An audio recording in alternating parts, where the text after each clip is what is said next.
Okay, so I'm here with Jack Corr, who's approaching his second professional MMA fight. He's going to be fighting on Cage Gladiator. It's going to be this weekend. It's a show, obviously, it's going to be a home show. It's going to be run by his father. It's fantastic to have another promotion. It's fight week. Thank you very much for joining me. I appreciate your time. How are you feeling with fight week? Feeling buzzing, just ready to go now. All the hard work's done. Been a great training camp. Load of the boys from the gym are on this, so there's been plenty of bodies in the gym. I think 12 from our gym are competing on this, which is probably the most our gym's ever had on one show. So, and we've had boys, on shows either side of it. So the gym's been packed with boys fighting. So there's been no easy rounds, and everyone's been pushing each other on. So just buzzing to go now. And obviously, with that many being on the show, what is the atmosphere like? I can only imagine it's electric, especially. I know this week's more of a wind down week, just kind of a few technical things, no heavy sparring. But what's it like coming up to an event with that many fighters on it? What's the atmosphere like in the gym? Yeah, it's great. Other times, like the last few fights I've had, I've been the only one sort of fighting from the gym on the card, and like the last one I fought on, there was a good few people from the gym fighting maybe a couple of weeks before or after or whatever. But the last week, like I don't mind either way, but it's better to have company when everyone's that in a way, everyone's training hard. Even like our hard rounds, like our Shark Tank days, where we would like be the hardest rounds of sparring during this camp. It's been great because it's pretty much been a whole day. So each person would do it individually, and then you'd keep swap around. So 12 boys doing that, and I would always be last as well, and it would be good crack. Like just watching boys getting better every week. And by the time my Shark Tank rounds came around, because they were pro 5 minutes, some people were like, "This is going on for ages." You're there all day, but it's been great to have loads of people pushing you on. So yeah. And obviously, with the gym is really the talent coming out of the gym at the minute is fantastic. You can see like there's a batch of new fighters kind of coming out. They've had Yeah. maybe one, two fights, and a lot of lads that still haven't really fought as well. What's it like Yeah. being part of that in the gym and like you said, watching them improve and then seeing them come of age on shows like Cage Conflict, stuff like that. Like, just talk to us about what it's like being in the gym and watching these talents come through.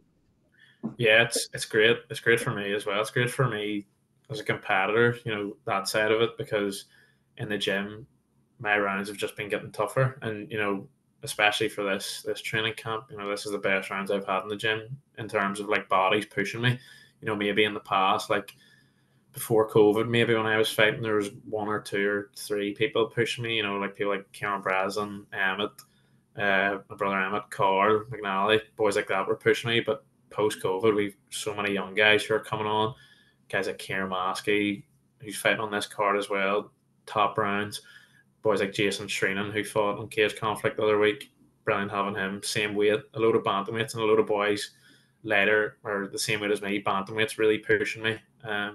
So it's great. It's great to have, a load of boys, and then you see boys from our gym who are making their debuts and fighting boys who have had like 4 fights and winning on like 2 weeks' notice on like Cage Conflict there the other week. Boys like that who people don't even know in our gym who are pushing me hard. So it's great for me.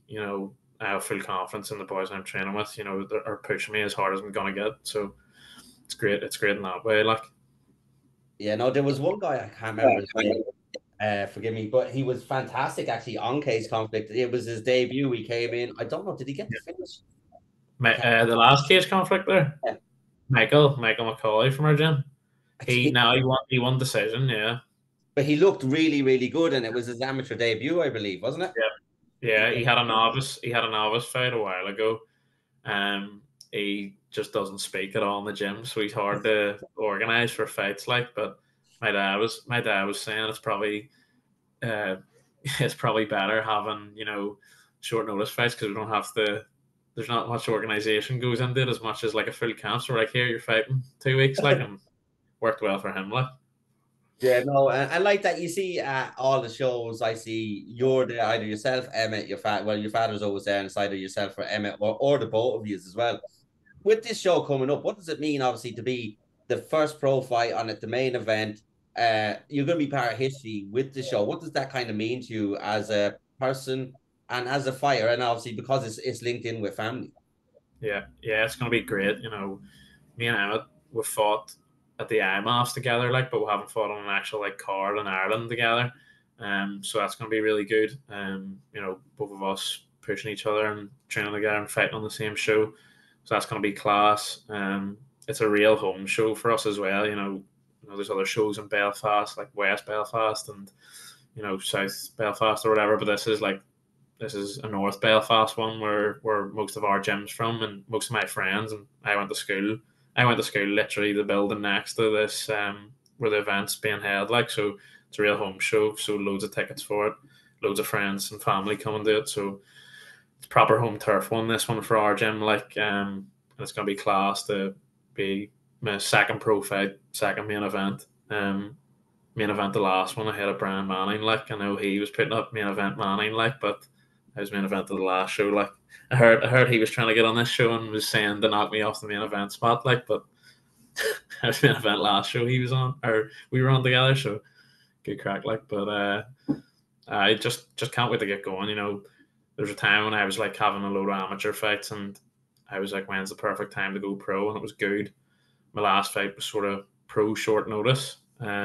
Sort of just pushed me to just go, I'll go pro now. Like, and here I'm having my second pro fight and buzzing to get it underway. Like, Yeah, and what we witnessed from your first pro fight was the striking was so slick and so accurate, and there wasn't, not that they weren't heavy punches, but it was more the accuracy and the timing, as Conor McGregor would say. Like, you kind of like you looked very, very sharp.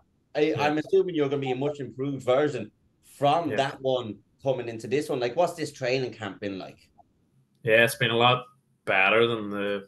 Not that I train as if I'm going to fight the friggin' best fighter in the world every time. Like, I train as hard as I can. I don't see any point in taking a fight unless you're going to train as hard as you can. But because the last one was only turned pro, like, or only got switched to pro about 4 weeks out, I was so worried about, like, I was like, fuck, I've never even trained. Like, well, I've trained a wee bit, but I've never trained 5-minute rounds. You know what I mean? And I haven't trained the elbows, the wee gloves, all the different stuff. Do you know what I mean? So this camp, I've known my next fight's going to be pro the whole for ages here. Like, so training, I've been getting the 5 minutes in like every day, no matter what I'm doing, like pads, 5 minutes, doing, circuits, whatever, drilling on the bag, everything 5 minutes, 5 minute shark tanks. Barely got any 5 minute round shark tank sparring for the last fight.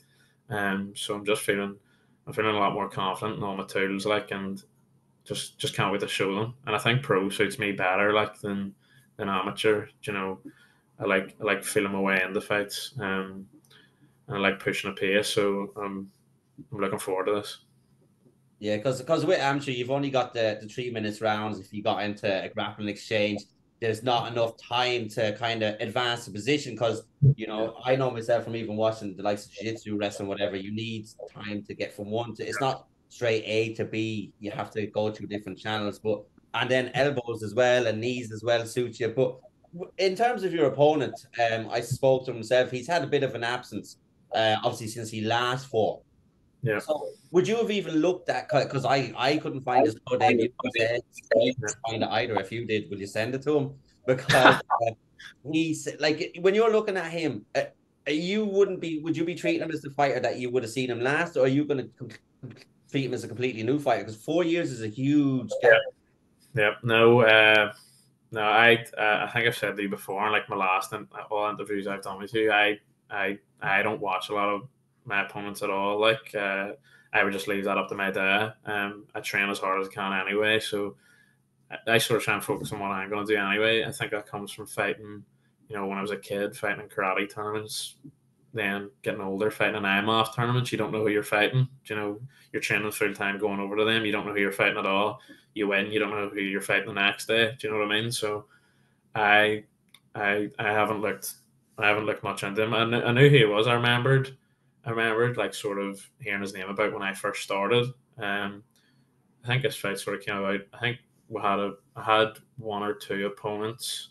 Like, this fight got agreed quite early anyway, but I had one or two opponents who were like half agreed before I think he like contacted the show or whatever to try and get on. So once those other fights fell through, like, it was easy enough to make. Do you know what I mean? So no, I haven't looked too much into him, but I'm expecting him to be the best fighter I've fought yet. So that's why I'm training for it anyway. Like, You know, and I like that attitude and the attitude, like you talked about the IMAX and stuff, that you just focus on yourself because I think people, like we spoke before, get too caught up in trying to Mhm. stop what the other person may be good Yeah. at, whereas Hmm. you need to just go and establish your own game. But obviously, Yeah. it's going to be like a homecoming kind of fight. It's going to be a big fight. Like, how does it feel, like you said, to have that many tickets sold and have that many people coming to attend? Do you think it adds pressure or does it add motivation? I think it adds motivation. Me and my brother, we like started fighting internationally before we fought here, so we were fighting abroad, no fans at all. Like for ourselves, like it was all like if you were in tournaments, there was loads of people watching, but there wasn't much atmosphere at them. I remember when I was having my first fight back here against Adrian Barrow, I was thinking before it, I was like, oh, the crowd, like like a really heavy atmosphere in the crowd, like fans, people shouting for you, booing you, whatever. I remember thinking that might make me feel like more nervous. Do you know what I mean? But I find like the crowd and people cheering me, it's the opposite. Like I think it's way easier to get up for a fight when you've got walkout tunes, your fans are there, or whatever. People shouting, yeah. I think it's really easier. It's way easier to get stuck straight into the fight.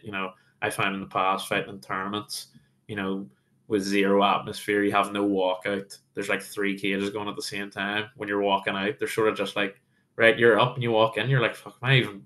Like it's mad because you're like, am I fucking fighting here or what? Like you just walk in, dead silent, no one watching your fight really because there's multiple cages going on at the IMAS, and you've no walkout song and you just sort of start going. You're sort of not that you've warmed up, but you're sort of like I don't know, the intensity doesn't match the atmosphere at all when you're fighting without a crowd. So I really enjoy like the crowd. Like I think it brings the best out of me.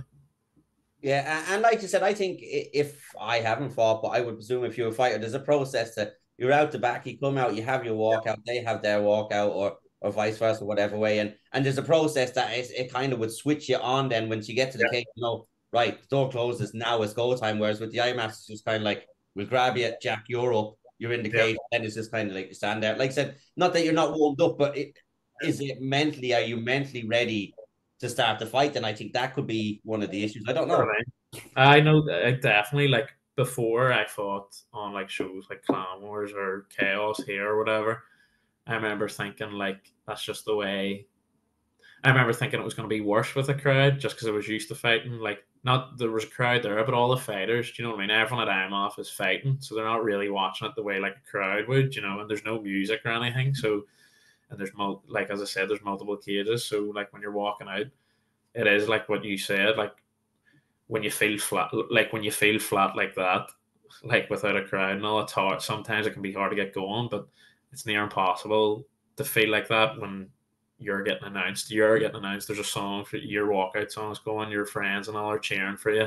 It's way easier to like switch on, get stuck in, as you said. Like that's the exact way I feel about it. Like Yeah, well, that's what I gathered from what you said there. But we're not looking past Mikey, or we're not looking past the show this week. But obviously, this gonna be your second fight. Like, do you have a plan for 2025?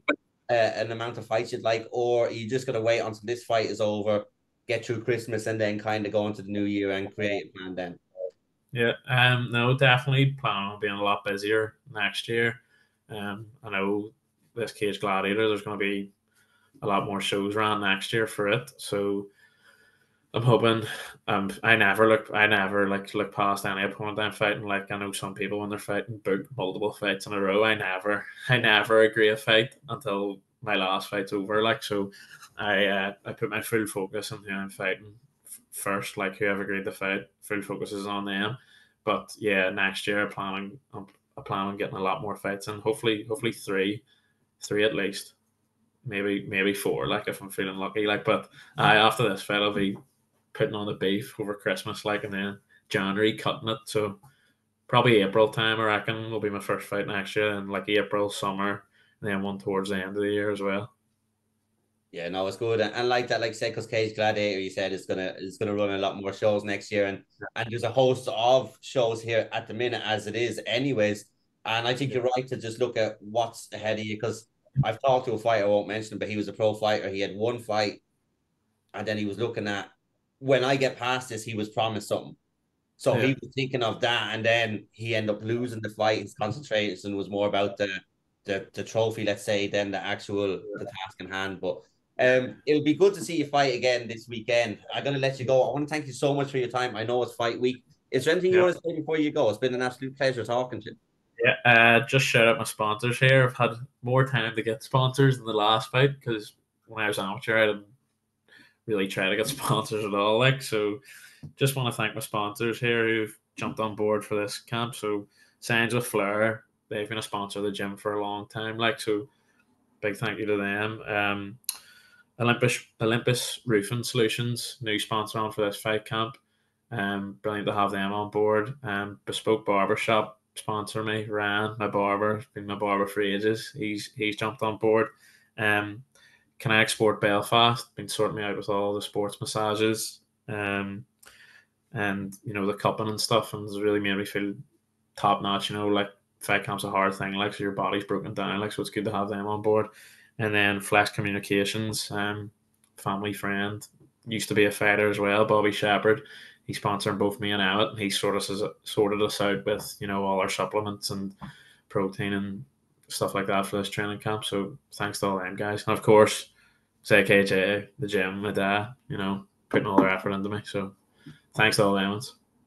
Yeah, no, 100%. And it just shows even when you go into professional that the like how crucial sponsors are because it's not an easy slog doing the professional thing or the amateur thing. And to have them on board is a massive help. Like I said, sometimes it might not even be money, it might be products or services that they can give you. Yeah, So thank you very much. I will see you this weekend. It's been an absolute pleasure again. spot on. Cheers.